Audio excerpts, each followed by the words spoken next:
ايوا شكون يا لالا ويا سيدي اللي كتعقل لي على القصه ديال واحد السيده مسكينه كبيره في العمر، عندها كدا و60 عام، جات كتعاود لينا القصه ديالها على ولدها اولادها اللي تخلاو عليهم بعد ما كبروا.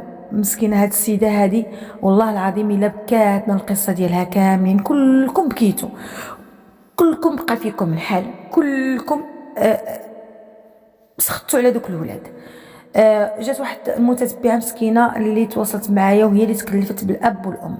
مؤخرا كنت جبت لكم الجديد ان الام ماتت، المراه الكبيره مسكينه توفات، امي نعيمه الله يرحمها ويوسع عليها، العمر ما يناهز 69 سنه، والزوج ديالها كانت عنده اكثر من 78 عام.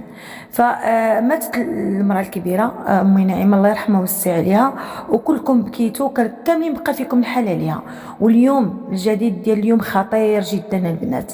اليوم الجديد جديد واحد اخر في هذه القصه هذه اللي غادي تقلب عاوتاني الموازين، فما غاديش نحرق لكم التفاصيل. جيمو كومونتيرو بارطاجيو، لا يعطيكم الخير، ويلا نسمعوا القصه بالتفاصيل ديالها. واخا غادي نعاودوها لثالث مره، ولكن سمعوا الوقاحه ديال بعض الابناء، الله ياخذ فيهم الحق. شكرا لكم. في الاخير كنقول لكم الله يعطيكم الخير الا ما بارطاجيو وديروا جيمو كومونتير، ويلا نسمعوا القصه بالتفاصيل. السلام عليكم، كي دايرين؟ لاباس عليكم؟ انا اليوم جيت نشارك معكم بقصتي، وجيت نعاود لكم على المعاناه والاهات ديالي اللي عانيت ومازال عاد كنعاني وبصمت، لدرجه كنبكي الليل مع النهار وكنقول يا ربي غير شي موته مستوره ولا هاد اللي انا عايشه فيه. وييه انا عايشه حاليا في الحقره والاهانه وفي الذل والعينين المطروحه مني، وحتى الماكله اللي كناكل كنحس بها غير من فوق خاطرهم. واخا هكداك صابره لهاد الشي كامل حيت ما عنديش بديل، وهادشي اللي قسم لي الله. وكيف كيقولوا هذا ما طلعت ليا مغرفتي، انا ربي عطاني خبزه ولكن طلعت محروقه وحرقت ما تبقى ليا من عمري. اليوم غادي تجيكم قصتي في شي شكل، ويمكن ما عمركم ما سمعتوا شي قصه بحالها، حيت قليل اللي غادي يكون وقع ليه نفس المشكل ديالي. وانا مشكلتي وهمي وفقيسي غير مع ولادي وعيالاتهم. وهي انا هي ديك العجوزه المحقوره اللي حقرني الزمان وحقرني الوقت وحقرتني صحتي وحقروني وليداتي. وهي حتى من ولادي اللي من كرشي حقروني وقللوا مني وفضلوا عيالاتهم عليا انايا على باهم. ودابا باش تعرفوا المعاناه ديالي وديال الزوج ديالي مع ولادنا، خليكم معايا حتى الاخر. سميتي امكم نعيمه، العمر ديالي 69 سنه والزوج ديالي حاليا 78. كبرت وعشت وسط واحد العائله اللي الحمد لله كبرونا على الحشمه وحسن المعامله.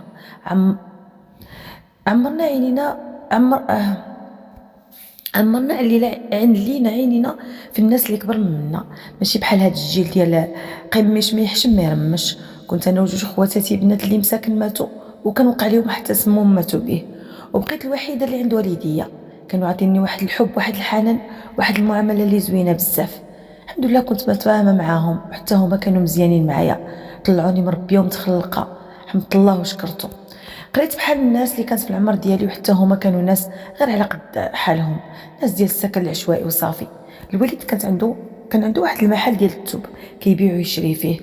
عايشين الحمد لله بخير. امي من بعد ما ولدتني ما سهلش عليهم الله، وما بقاتش ولدت مازال، بقيت غير انا معاهم.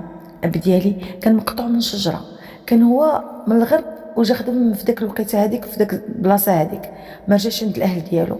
ملي كنت كنسولو على الاهل ديالو كنقول ليه فينا هما جدي وجداتي، كيقول لي انا واحد غريب وبراني وما عندي حد في هاد الدنيا. صافي الاهل ديالو ما كنعرف عليهم والو، من غير هو من الغرب ورماه الزمن على المدينه اللي حنا فيها، وغير واحد الفيلاج اللي صغير بقى كيخدم حتى لاقاه الله بالام ديالي. ما علينا، كيف قلت لكم الصغر ديالي كان عادي وما فيهش شي حاجه اللي كتلفت الانتباه. المعاناه ديالي غادي تبدا من بعد ما كملت 16 سنه، غادي تقدم لي واحد الشخص اللي به تزوجت. صراحه طلع الحمد لله راجل مزيان وغير بكوش، ما كيخبش ما كينبش، كان فقير وما عندوش. الحمد لله الاب ديالي ملي شاف حسن المعامله ديالو والناس كتعاود عليه غير الخير، قال لي بنتي نعيمه خاصك تزوجي، مع نتوما راكم عارفين الزمان الا فتي واحد اللاج كتسماي برتي. انا مع ما عمرني قلت ليه لا على شي حاجه ولا اعترضت على كلامه. قلت ليه شنو الوالد كتقول؟ قال لي يا بنتي بغيتك تزوجي. قلت لها الوالد اللي شفتو مزيان انا معاك. صافي تقدموا الخطبه ديالي وتزوج بيا السيد زوج الفاتحه. مشيت عنده طلع راجل مزيان الله يعمر هدر، كنت متفاهمه انا وياه بزاف، ما كانش كيضيع ليا خاطري. بقيت انا وياه مزوجين زواج الفاتحه لمده ديال عامين. من بعد جمعت الوراق، خديت البطاقه الوطنيه، عاد عقدنا. كنت انا وياه موس واحد يذبحنا، ما عمرو ديالي خاطري ولا قال لي حزي رجلك ليه ولا ضربني ولا قلل مني. كان يجيبها ليا من قاع البير ويعطيها ليا ناكلها. عاد هو كان غير فاش ما لقاه كيخدم، هو كان خدام غير خماس عند الناس وماشي ديما، مره يخدم مره يجلس من الخدمه. كانت الخدمه قليله ديك الوقيته، كيلقى الخدمه مزيانه كان فين ما كيلقى شي خدمه كيتومر فيها. وفاش ما لقى كيخدم يا زيتون يا الحصاد، المهم الوقت اللي جا يوقف معاه. نقولوا خنشوش تماره والتكرفيس. كنت بديت معاه غير من الزيرو، كنا عايشين غير في الديور ديال العشوائي، الديور ديال القصدير والتراب. والله العظيم الا كنت ديما حالتي مكرفصه. كان عندنا غير بيت واحد فيه كناكلو فيه كنعسو فيه حاشاكم حتى الطواليت.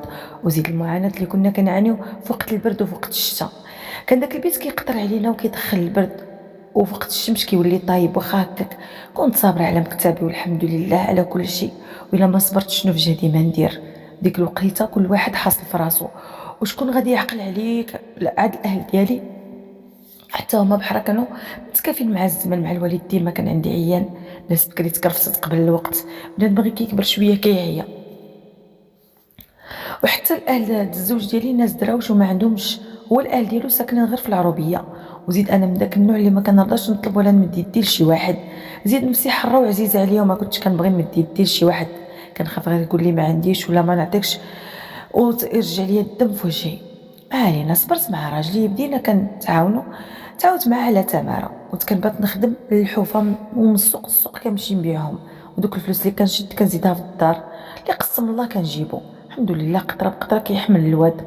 قدرنا نزيدو جوج بيوتا واخا حتى هما غير ديال التراب، معليش وسعنا علينا شويه. كنت كنضل مخشيه في واحد العجينه ديال التراب، حيت انا اللي كنت كنعاون راجلي فيهم. هو كان كيبني وانا كنمد ليه وكنحنك الحيوط بالتراب. المهم حتى كملناهم صافي، بانوا جيرتهم لقيتهم الحمد لله. كنت فرحانه بهم لواحد الدرجه ما تصورش. ديك الوقت بالضبط كنت حامله بولدي الكبير. والله على ربي اللي شاهد عليا شحال كنت متقله. كانت عندي 8 شهور وكلشي على فمي، وانا مكرفصه غير على قبل باش ملي تزاد ولدي ما يلقاش دار محلوله وخربه باش ما يمرضش ليا ويضربوا ليا البرد.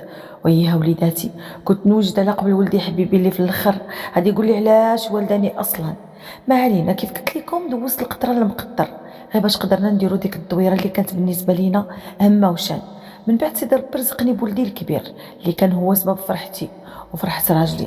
ملي كنت كنشوف ليه في عويناته ولا كنشوف ديك الضحكه مرسومه له على وجهه كنت كنسى الهم كامل. وقلت الشيء اللي حنا فيها كنت كنقول الحمد لله ربي عطاني الذريه. كنت انا وباهم كنزولوها من جلدنا باش نكبروهم ونعيشوهم. الحمد لله من بعد عام ربي رزقني بجوج توام، ولكن ما كتابوش وماتوا نهار تزادوا. ما كانش وصلهم الاكسجين وقدر الله ماتوا بجوج بيهم، حيت زادوا من الشهر الثامن.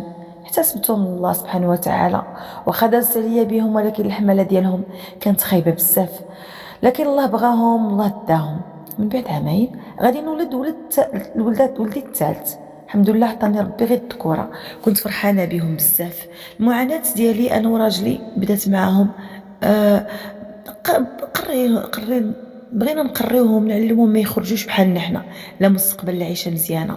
صافي بقيت نتعاونى مع مول خيمتي. انا تعلمت الخياطه كنت كنخيط الطرز القديم اللي مخدوم باليد. والله يا وليداتي الا كنت كنبات مغروسه على واحد المرمى كنطرز الليل كامل حتى كيديني الناس والناس وانا جالسه. والصباح نصبح نقابل فيهم نخرقهم نردع ونصبن. المهم معاناه المراه المغربيه اللي كيكونوا عندها الوليدات صغار. صافي خالتكم نعيمه بقات على داك الحال لمده ديال 10 سنين. الحمد لله من بعد الاحوال ديالنا تحسنت ولينا بحال الناس. مع كان الاب ديالي مات الله يرحمه وخلى لي شي نصيب من داك المحل اللي كان عنده، وزيد الدار فاش كنا ساكنين. بقى لي انا والام ديالي، واخا داك النصيب كان قليل ولكن الحمد لله عاونت به راسي شويه. من بعد موت الوالد بعامين الام ديالي مرضات وما قسمش ليها الله وتبعت الوالد، توفات حتى الوالده مسكينه. بقيت يتيمه الابوين. الحمد لله من بعد قررت داكشي اللي خلاو ليا نبيعو ونزيدو في ولادي. داك الدار اللي خلات ليا الوالده نتبعتها زدت عليها شويه لقطنا مشينا شرينا واحد الدار اللي كبيره وزوينه. هنا بدينا حياه نقيه بحال الناس. دخلنا وليداتنا من المدرسه جمعنا ريوسنا. الراجل دبر على واحد الخدمه كان سمسار في داك المحل اللي خلالو الوالد. كان جالس فيه اللي بغى يشري يوقف معاه واللي بغى يبيع يوقف معاه، وكان كيشد معاهم واحد التقرقيبه اللي بها كنا عايشين. كان معروف داك الفيلاج بالسمسار والفلاني. المهم الله فتح علينا وفتح على وليداتنا كبروا قدام عينينا، بقيت مقابلاهم اليوم غدا بعدو حتى ولاو كبار الحمد لله. ولدي الكبير قرا حتى وصل للباك، شحال كنت فرحانه بهم حيت كانوا هما داك الامل اللي كنت عايشه على قبلهم. صافي غير شد الباك ناض دار الخارج في راسو، قال لك يمشي لاوروبا ويحقق احلامه. حنا ما بغيناهش يمشي، قال لك هو يمشي يخدم على راسو، واش هو ديما يبقى غير داك ولد السمسار؟ قال ليه باه دابا نتايا ما راضيش بخدمتي ياك اولدي. سمعوا خوه الصغير قال له حتى انا نمشي مع خويا، انا ما بغيتش نخليهم يمشيو. ناضوا بالتقنقين قال لك لا خاصو يمشي للخارج ولا يهز راسو يمشي لشي قنت. نهار دوزو علينا كحل سحل، قال لك لو طارت معزه يمشي يحرق. انا خافت عليه قلت ليه ما عندك فين تمشي ولدي، بقى هنايا وتحت جناحي.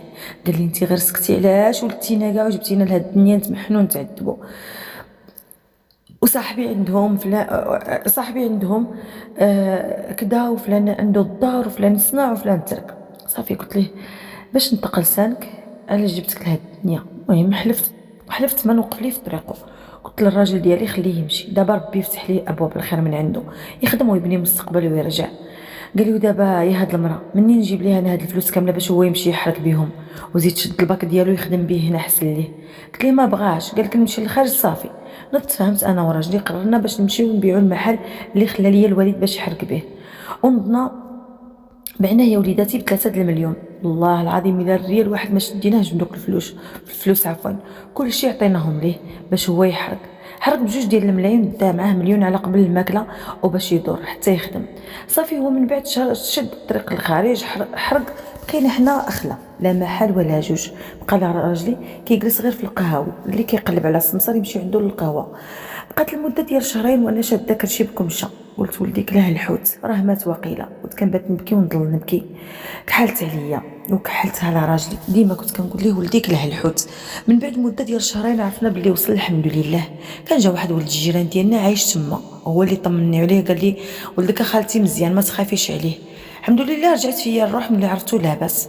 صافي ولدي اللي صغر منه غير شاف خوه مشى ناض كحل عليا العيشه. قال لي كات سيدي حنا كنفضلوا فلان عليه وكنبغيوه اكثر منه. عطيته الفلوس مشى ويدير مستقبله زيد. يا وليدي شنو غادي نفضلوا، راكم بحال بحال. وراه هو مشى يخدم تخدم غير هنا. قرا قرايتك بعدا وكون بحال قرانك. كندوز عليه واحد 4 سنين ديال الجحيم، كان كيقول له باه قرا قرايتك وكون بحال قرانك. كندوز علينا واحد 4 سنين كما قلت لكم ديال الجحيم. كان كيقول لي باه غير قرا راني كنزولها فم السبع باش انت تقرا بها، غير قرا. كان عنده واحد الطموح باش يوصل فين باغي يوصل، قدر يقرا ويحقق احلامه. ولدي اللي مشى للخارج رجع للمغرب بعد ما داز 5 سنين. بغيت ما شفتوش حتى بغيت نرشف، كنت كنحس بالكبده ديالي كتفرفر عليه. ولدي مشى في شكل ورجع في شكل واحد اخر، جاب الطوموبيل جاب الخير معاه. كنت كنقول الحمد لله يا سيدي يا ربي عاودتيني على تماره اللي ضربت وتكرفت على وليداتي. نهار جاب ولدي الطوموبيل وركبت له فيها ومشيت معاه لواحد المدينه. غلبتني حاشاكم التقيه وتقيت. ولدي حبيبي اللي كان حاشاكم البول ديالو هاود مع ركبيه. قال لي علاش وسختي لي الطوموبيل؟ بقى كيزعف عليا ويقول لي واش راكبه فوق الحمار امي، وهذه راه امي الطوموبيل. واه وليدي عندك الصح ماشي حمار هذه الطوموبيل ديال ولدي اللي ربيته وكبرته وعلمته بعت حقي وعطيته له باش مشى وجاب حديده اللي سمعني عليها الهضره. واحد النهار كنت معاه ما عرفتش ندير الصمته، بقى كيضحك عليا وقال لي شنو عندك تعرفي الوالده واش تي مولفه تركبي بحال هاد الطوموبيله؟ في الاخر ما كنتش نبغي نمشي معاه فيها حيت نفسي حاره وما كنرضاش، ولكن على قبل ولادي هاد النفس حيدتها ومع الاسف داروني ضحكه. صافي ولدي كان اول عام دخل فيه للمغرب هو داك العام هذاك الاول.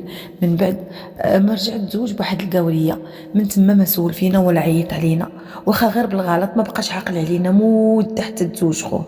انا جاياكم دقه دقه. صافي بقيت انا حاطه الراس على ولدي الصغير اللي ما شاء الله كبر ولا راجل، قرا وتوظف وشد الوظيفه المخيره، بقى خدام على راسو. ما وصل لذاك المرتبه اللي هو فيها حتى حنا شبنا وطاحت صحتنا عليه وتكرفسنا وهزينا ما يهزوه الجماله. واحد النهار الزوج ديالي كان وقع عليه واحد الحادث حيت كانت عنده واحد الموطور ودار بها واحد القصيده وقع عليه هرس في رجله. دار الحديد تعذب بزاف ما بقاش قادر يتحرك برجله، دار غير القيله. هنا حنا غادي نلقاو ولدنا في جنبنا. قال ليها الوالد انت غير جلس انا نخدم عليك، لا انت لا الام ديالي. كانت هذيك اكبر فرحه فرحتها ملي سمعت هذه الكلمه من عند ولدي الصغير. قلت الحمد لله ربي غادي يعوضني على ديك الايام اللي قاسينا فيها وشربنا البرد وشبعنا تكرفيس. ملي الولد الكبير خرج انا غادي يكون، قلت انا ملي خرج لينا ولدي مزيان غادي يخرج فيه الخير ان شاء الله. صافي العام الاول اللي توظف ولدي دوزناه مزيان، راجلي ارتاح ما بقاش كيخدم، ما كان عيان جاتو من جنتي والناس. من بعد داك العام ديال هنا غادي يجينا المبخار، قال لينا ولدنا غادي نتزوج ونجيب، قلنا لولدي نزوجك ونجيبوا لك بنت الناس اللي تكون زعما بيك وبينا. قال لك هكا ما هكا، كاينه واحد بنت الناس كتخدم معايا في نفس الخدمه غادي نتزوج بها.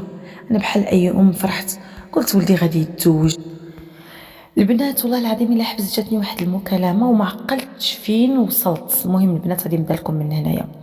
قال لك حكا ما حكا، كاينه واحد بنت الناس كتخدم معايا في نفس الخدمه غادي نتزوج بها وغادي نجيبها. انا بحال اي ام فرحت، قلت غادي نزوج وليدي ويجيب لي بنت الناس اللي تونسني وتولد لي حفايضي. صافي وافقت على زواجه، واخا هو اللي اختارها قلنا معليش ما نوقفوش ليه في طريقه. مشينا نخطبوا ليه. ايوا منين مشينا بانوا لينا ناس معفرين وعجبهم راسهم ما كيطرحوش للارض. ما نكذبش عليكم ما حملتهم ما قبلتهم، ولكن على قبل السعاده ديال ولدي ما قلت والو. ماشي بحال راجلي اعترض قال ليه شوف وليدي هاد الناس ماشي مساهمنا هما ناس لاباس عليهم وحنا على قد حالنا. قال له الوالد انا باغي البنت ومنها نخلق. قال لي صافي انت تعرف. ايوا هي هذيك بقاو مخطوبين المده ديال عام. الوقت اللي نقولوا ليه جمع راسك وجيب عروسك يقول لنا حتى نجمع شويه. صافي بقينا اليوم غدا حتى لواحد النهار اللي قال لنا انا بنت لي واحد الدار في وسط المدينه زوينه وكبيره على هذه اللي حنا فيها. قال لي الاب ديالو بشحال؟ قال لي ها بشحال. قال له واش عندك فلوسها؟ قال له الوليد انا راني خممت مزيان. قال له شنو خممتي؟ قال له راني خممت نبيعوها الدار ونزيدوا عليها ونشريو هذيك اللي عجباني. انا وبا بقينا غير كنشوفوا بعضياتنا. قال له كيفاش وحنا فين غادي نمشيو؟ قال له معايا الوالد واش انا غادي نرميكم وزيد الا بغيتو نكتبها في سميتك وسميت امي ما عنديش اعتراض. حنا بقينا مصدومين ما لقينا ما نقولوا ليه. بقى كيشكي وكيبكي هكا هو ما غاديش يرضى قدام نسابو بالدار القديمه وزيد الحي القديم وزيد. ايوا الكبده الهبيله ما فاتوش. نطق باه قال له اولدي لهلا يحوجك على شي واحد، حنا مازالين عايشين بيعها وشري فين باغي نتايا. الولد داكشي ما سمع قرقب على الدار وباعها زرب عليها. بقينا نتسناو اليوم غدا يكتب علينا واخا غير بيت واحد حتى دازت المده ديال شهر. قال لينا انا تكاتبت والدار كتبها على سميتو دارها عليه. ياك وليدي حبيبي اي والله يسمح ماشي مشكل معليش الله يعاونك غير خدم وكون راجل. صافي من ديك النهار حسيت براسي تحازيت عليه. واخا في الاول كان معنا مزيان ما كنتش مرتاحه القضيه، كنت كنقول غادي يجي شي نهار اللي وليدي يقنط فينا. ما علينا بقينا مده نجمع راسو جاب عروسو. في النهار ديال العرس ديالو خوه الكبير جا. وليدي جاي يحضر العرس ديال خوه جاب معاه واحد النصرانيه اللي كلشي فيها ممسوخ والنص فيها عريان. واحد ولدي ما استعرفش بينا كاع تصوروا كان كيخرج يدور هو والنصرانيه. عمرو قال لامي قال لي امي ركبي تمشي معنا، ولا قال لي امي شنو خاصك، ولا ندي ندوز لك، ولا حتى عتقني حتى بقريعه ديال الماء هي التاليه. كنت كنحس بيه بعيد عليا وعلى باه. ملي كنجلسو ناكلو ولا نتاو دوك لهم كله بالفرنسي كنبقى نشوف فيهم ونولي ندخل للبيت ديالي ما يكلمني حتى يبغي يمجد ليه الشيوت. يقول لي امي فلانه بغيت طاجين، امي فلانه بغيت الكسكسو، فلانه بغات. وانا شكون عرفني شنو باغا. انا هي ديك الام كنقلب على ديك الضحكه ديال ولدي ديال زمان. انا هي الام اللي كنقلب على كلمه حلوه. انا هي ديك الام اللي غير شبعت الهم على قبل وليداتي وفي الاخر عطاوني الدهر. ما علينا داز العرس ديال ولدي بالنهار هز ولدي مراتو النصرانيه رجع بحالاته. والله النهار اللي مشى ما خلاني بخير ولا قال لي انا غادي ولا اصبح الحال. سولت عليه قالوا لي مشى بكري مع 5 ديال الصباح خرجوا. وانا كيف الحمقى ملي عرفتو غادي يمشي وجدت ليه المسمن والحلوه ودرت ليه من كلشي باش يديه معاه. هو في الاخر ما قاليش حتى الله يهنك الوالده، ولكن معليش ربي كبير. كان عندي واحد الامل في ولدي الصغير. صافي من بعد داز العرس ديالو صحتي نقصت بزاف. مشيت دوزت لقيت فيا السكر عطاوني ندير الانسولين. كنت كنضرب جوج، وحده في الصباح وحده في العشيه. هي هذيك بقيت مع عروسي مزيانين مهليه فينا. الشهر الاول الثاني غادي تقول لك حكا ما تحكا انا غادي نرجع نخدم وانت يا خالتي تبقاي توجدي لينا الماكله. بكل فرح قلت لها انت بنيتي انا نوجد لكم ما تاكلوا غير الله يعاونكم. صافي ولات خالتكم خدامه ديال بصح. نوض في الصباح نوجد لهم الفطور، نعجن ينوضوا هما يفطروا يمشيو يخدموا. اليوم غدا بعدا وليت كنحس بالثقل عليا، العروسه الكاس هو الاخر ما كتهزوش من قدامها، كلشي مني، التصبين، الطويط، الحوايج، الجفاف، التخمال، المهم كلشي عليا. راجلي عيان كل مره خاصني نديه للطبيب. ملي رجعوا يلقاو الغدا مازال ما وجد، كيقول ليها ولدي نوضي فلانه ناكلو برا، من تما نرجعوا نخدموا. وانا با كنشوفوا فيهم يسمحوا فينا ويمشيو. بقيت كنفيق قبل الوقت ونوجد ليهم ماكله قبل ما يجيو، غير باش زعما يبقاو على خاطرهم. كنوجد كنبقى نتسنى فيهم، والله الا داك الغدا كيولي عشاء، وحتى العشاء كيجيو معشين على برا. ملي كنهضر مع ولدي كيقول لي وامي واش انا باقي لي غير هاد التخربيق ديالك، انا راسي عامر بالصداع ديال الخدمه. كيسمح فيا وكينوض. وليت كنشوف وجه ولدي غير مره غير يفيق يسلم على مراتو يبوس ليها راسها وانا قدامه يغسل عليا صباح الخير الوالده. كنسمعها وديك الخير كيسرطها، ما كتصبح كنسمعها وديك الخير كيسرطها ما ايوا كنت كتخرجش. وليداتي كنبقى نبكي حتى كنعيا وكنولي نخرج نكمل على اللي فيا. من بعد عام ونص طلعت مرت ولدي حامله وانا اللي غادي ناكل الدق كامل. قالت لي حكا ما تحكا كنعيف ريحه تمك. تصوروا ملي كنكون جالسه في الصالون ما كتبغيش تدخل كتمشي كتشوفني كتمشي كتجري للطواليت حاشاكم باش تشرب. ملي كان كيشوفني ولدي قدامهم بحال هكذا كيقول لي يا امي دخلي للبيت مراتي ما حاملاش ريحتك.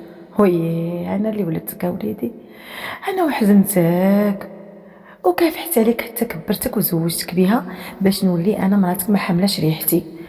واخا هكذا كنت كنكمدها في صدري ونولي ندخل للبيت ديالي كيتبعني با كيعرج مسكين حيت دار غير الكيلات باش كيتمشى وكيحط الراس ديالو على راسي على راسو. كنبقاو نتباكاو. واحد النهار نات مرت ولدي تناقشت معايا، انا والله ما درت ليها شي حاجه، كيف قلت لكم عندي السكر وخصني ناكل. ملي كنضرب الانسولين الا بقيت بالجوع كتجيني السخفه. هما كانوا مازالين ناعسين. واحد النهار ديال الحد بقيت كنتسنى فيهم حتى يفيقوا زعما عاد نفطروا مجموعين. عييت ما نتسنى، قال لي راجلي سيري فطري على قبل العلاج ديالك. هما حتى يفيقوا داك الساعه ويفطروا. هي هذيك ما دارت خالتكم نعيمه، داكشي ما درت. مشيت سخنت واحد المسمنه، كبيت كاس ديال اتاي مسوس، جلست كناكل وهي تجي العروسه كتكسل عليا. لا صباح الخير لا كي صبحتي يا خالتي. عادينيها مغمضين. قالت لي هاي انت جالسه نعطيها للسريط وكتقولي انت مريضه، فين هذا المرض اللي مريضه؟ قلت لها بنتي راه عندي الانسولين بالوقت، ورا ما ضربتش ولا ما كليتش لا نسخف. هي تقول لي اش من الانسولين اللي فيه كل سكر؟ السكر هو اللي سقتيه فيا انايا. ايوا انا قلت لي ايوا انا قلت لها شنو السكر بنتي اللي لصقت فيك؟ قالت لي والنهار ما طالو انت وديك العقروش عاطينها للمنقير وكتحرشوا راجلي عليا. قلت لها لا واه بنيتي انا ما حرشت عليك لا راجل ولا باك. وهي تقول لي بزاف عليك با. وانا قلت لها شنو؟ قلت لها انا شنو قلت لك؟ السيده بقات شاقو كي بالعاني. جا ولدي دخل مالكم صبحنا على ربي. نطقت هي وقالت لي امك اسيدي كتعاير بابا على الصباح، وقالت لي باك ما باك. طق ولدي وقال لي واش هاد البساله امي ديري عقلك شويه، واش الوقت اللي ندخل للدار نسمع النقير ديالك؟ قلت لي ياك وليدي عندك الصح. قال لي وانتم غير شفتوا بغيتوا تشرفونا قبل الوقت، واجيو تشوفوا اللي حبيبي عطاني الفرصاده ديالو الثانيه. نط للبيت بديت شقشق، جا راجلي عندي ما سمع شنو وقع فيا. قال لي نوضي نهزو حوايجنا ونخرجوا نجلسوا في باب الجامع، راه نلقاو اللي يدير فينا الخير ونخليهم. قلت لي لا ما يمكنش نسمح في ولدي، واخا هو دار فيا اللي ما يتنساش. ولدي راه مسكين مغلوب مراته اللي غالباه. ايوا اش غادي نقول لكم، داك النهار ما جلسوش معنا، خرجوا وخرجوا ما رجعوا حتى كنا حنا نعسنا. هو هما داخلين كيضحكوا مع راساتهم حنا لداخل. ملي كنكونوا معاهم في نفس الطبله ما تسمعيش حسهم، خاصهم غير ياكلوا بالزربه وينوضوا لبيتهم، ما يتجمعوا معنا، ما يجلسوا معنا، ما يتهودوا معنا. واحد النهار قلت نتكلم مع ولدي، كانت مراته مشات عند والديها وكان هو في الدار. قلت لها وليدي راه مراتك دارت لي، انا مازال ما قلت لي على المعاناه ديالي معاها. هو ناض قال لي يا امي مسينا على ربي الحبيب عاوتاني مالك مرتك. قال لي انا ما عندي ما ندير لك، هذيك مراتي وحامله بولدي، شنو بغيتي ندير لها؟ واش نطلقها؟ سمح فيا وناض دخل للبيت. يوم ذاك النهار حلفت بحلوفي الا نهضر معاه على مراته. المهم من بعد مراته ولدت الولد كنت كنشوفو غير من البعيد، ما كنقدرش نهز فيه الشوفه، كنخاف تقول لي حطي لي ولدي. وحتى اللي ملي كان كيجي عندي حفيدي كتزولو من قدامي وكتقول ليه تما خيخي، وياها وليدي انا خيخي. ديما كانت كدوز من حدايا وتقول اخ هنا ريحه العفن. كنت الا جلست ناكل معاهم ولدي كيقول لي امي واش غسلتي يدك بعدا؟ كنبقى غير كنشوف فيه. واحد النهار نطق باه وقال ليه وليها وليدي حنا فينا جدان ديما واش غسلتي. بقى كيتمتم لا غير ولدنا صغير وكنخافوا عليه من المرض. انا شحال من مره نط على الطبله كنحس بالحقره كنبات بالجوع. كنت ديما كنصلي وندير الله يهزني وما نبقاش وسط منهم لا انا ولا راجلي. واحد النهار غادي نكتشف واحد الحاجه اللي ما كانتش طبيعيه والليله انا ولا راجلي كنعسو مع المغرب، وحتى في الصباح ما كنقدروش نفيقوا، بالخصوص النهار ديال الحد. اليوم غدا بعدو قلت غير الشرف وصافي. كنت كنهضر مع واحد جارتي غير في التليفون، قلت لها فلانه كنحس بالناس وديما عيانه، مع كدي ما كنشكي ليها شنو دايز عليا مع مرت ولدي. قالت لي واش كتشربوا شي دواء قبل الناس ديال الناس؟ قلت لها لا. علاش؟ قالت لي واحد حيت الناس بلا وقت ماشي طبيعي. صافي دخلت فيا الشك في راسي. واحد النهار فقت وغادي نتوضا صلي الصبح وانا نسمع ولدي ومراتو كيهضروا في الكوزينه. قال لي واش مازالين ناعسين؟ قالت لي راه مازالين ما فاقوش. ويقول لي واش كثرتي ليهم هذه المره؟ قلت لي لا لا غير كيف موالفه وصافي، راه غير 2 قطرات. وانا متصدم، عرفت باللي كيديروا لينا شي منوم باش ننعسوا بكري. ويه وليدي عطاتو الوقاحه باش يشرب لينا المنوم باش يتهنى مني ومن باه. ودابا انا خايفه شي نهار يهزونا ويديونا لدار العجازه، حيت كيف قدر يشربنا داك المنوم قادر يهزنا ويدينا يرمينا في دار العجازه. انا ما بغيتش نقولها للزوج ديالي، ما بغيتش نقول على داكشي اللي سمعت، كملتها في قلبي وقلت ما كاينش علاش نكحل ليه قلبه كيف ما كحل قلبي انايا. وهذه هي المعاناه ديالي مع ولادي اللي عانيت معهم بزاف ومازال كنعاني، وما قادينش نقولوا شي حاجه حيت ولدي غالبه مراته، وزيد ولدي الكبير ما كيجيش وما كيعيطليش حتى في التليفون. واخا درت التليفون غير على قبله باش نتواصل معاه، ولكن ما كيعيطش ليا، وقليل ملي كيدوي مع خوه. وانا وياه مره في الوقت عادي لا جاوبني ولا صون عليا، ما كتفوتش حتى 80 ثانيه ويقطع الخط، ما كيكملش معايا الدقيقه. كيف قلت لكم كيقطع عليا، باش ما نقول ليه والو ما نتشكاش عليه. حنا باقيين دابا على حنين الله يرحم، حتى من الدار مكتوب على سميت ولدي. الا زدنا هضرنا ولا خاصمنا عليهم خايفين يجريو علينا الزنقه. حنا ناس كبارين ومراضين. دابا جيت نشكي عليكم قلبي عامر، بغيت منكم تنصحوني شنو نقدر ندير. واش نهز راسي ونمشي لشي جمعيه قبل ما يديوناهم؟ على الاقل نمشيو بالكرامه ديالنا، ولا نبقاو معاهم ونهزو الدل على كبرنا. دابا انا بغيتكم نتوما اللي حسبتكم اكثر من ولادي، بغيتكم تنصحوني شنو ندير.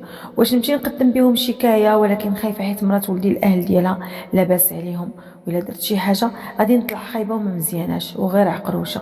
وهذا الشيء اللي كاين وليداتي في الاخير. كنشكركم بزاف وبسلامه عليكم.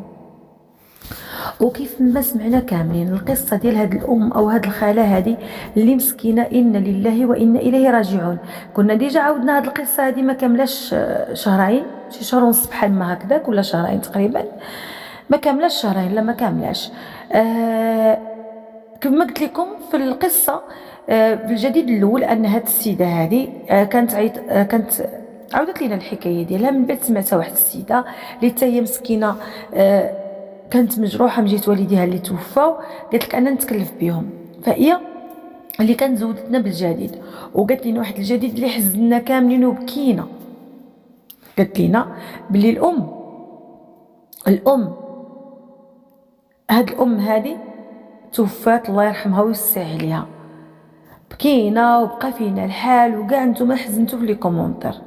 ولكن اليوم جايبه لينا الخبر الحزين الثاني، ان راجلها مسكين حتى هو توفى وياها البنات. قلبي تقطع عليه مسكين. السيده قالت لك اختي امينه راه سبحان الله العظيم فاش كيكونوا القلوب مؤلفين مع بعضياتهم، راه الراجل فاش كيموت وكتبعوا مراته بالزربه، عرفي انهم كيكونوا مساكن ما ساخينش ببعضياتهم، بحال الروح كتبع الروح. وفاش عيطت عليا وحطت لي الجديد ديال هاد السيده وقالت لي بلي مسكينه توفات وها كيفاش اليوم جات قالت لينا ودي راه حتى الراجل توفى، يعني داك الاب مسكين توفى. قالت لي والله العظيم الا توفوا ليا والديا وبكيت عليهم وما بكيتش قد اللي بكيت على هاد الناس هادو. والبنات هاد الناس راه ما سولوش فيهم ولادهم، راه تقولوا سولوا عليهم ولا ضميرهم حيا نهائيا. والله العظيم نعلط الله عليهم الى يوم يبعثون. ايوا والدي انت الولاد وخرقي وبدلي وسهري وبكي على قبل تموتي بين يدين الناس. يعني الناس لقاو فيهم الرحمه، هاد الناس هادو ماتوا مساكن لا حول ولا قوه الا بالله. ولادهم ما عقلوش عليهم نهائيا. هذا الشيباني مسكين مات كان كبير وكان عيان، كان مسالي. داك السيده الصراحه قالتها لي، قالت لك اختي امينه كنت كنتسنى غير يموت. قالت لك والله العظيم ما بغيتلوش الموت، ولكن والله العظيم الا السرى راها مزيانه. السيد كبر مسكين، كبر وسبحان الله الكبر هو والله ما راكم عارفين الانسان ملي كيكبر ويشد الفراش راه صعيب بزاف، راه ولادهم ما قبلوش عليهم. فقالت لك اختي امينه واخا خلاها علينا خاويه وكنت ملفه وبزاف، قالت لك ولكن قدر الله ما شاء فعل. الحمد لله مات وهو نقي، ومات هو كيرضي على ولادو. قالت لك واخا داروا في داك الشيء كامل والله الا مات وهو كيرضي عليهم. الله يسمح لهم، الله يغفر لهم، ما هما محال واش تكون العاقبه ديالهم بخير، وحق الله. حيت وبالوالدين احسانا، وبالوالدين إحسانا. لا حول ولا قوة إلا بالله العلي العظيم. إن لله وإنا إليه راجعون. هاد القصة هذه لثاني مرة كنحطوا الجديد. دابا نشوف القصة الجديد الأولاني اللي حطينا هذه شي شهر تقريبا وزيادة. غادي نحطوا لكم إلا تفكرتوا في صندوق الوصف أو في أول التعليق، ودخلوا سمعوا بعدا غير الجديد اللي قالت لنا هاد السيد. فإن لله وإنا إليه راجعون، قدر الله ما شاء فعل. وهاد السيدة كنقول لها الله يحط عظيماتك في الجنة، الله يحط عظيماتك في الجنة، الله يحط عظيماتك في الجنة. الله يسهل عليك، الله ينورك، الله يرحم ليك الوالدين، الله يرحم اللي رباك. تبارك الله عليك، تبارك الله عليك، تبارك الله عليك، تبارك الله عليك. والله الا بحالك انت كيشجعوا الناس باش يديروا الخير، قسما بالله. لا يخطيك. هادو هما المتتبعات ديالي. املي في الله وفيهم كبير كبير كبير كبير. ما كيبخلوش لا بالاعطاء النصيحه ولا باعطاء ماديا ومعنويا. الله يجازيهم بخير، الله يعطيك الخير اختي، الله يسهل عليك، الله يكون منك، الله يرحم لك الوالدين، الله يبعد عليك شر الخلق.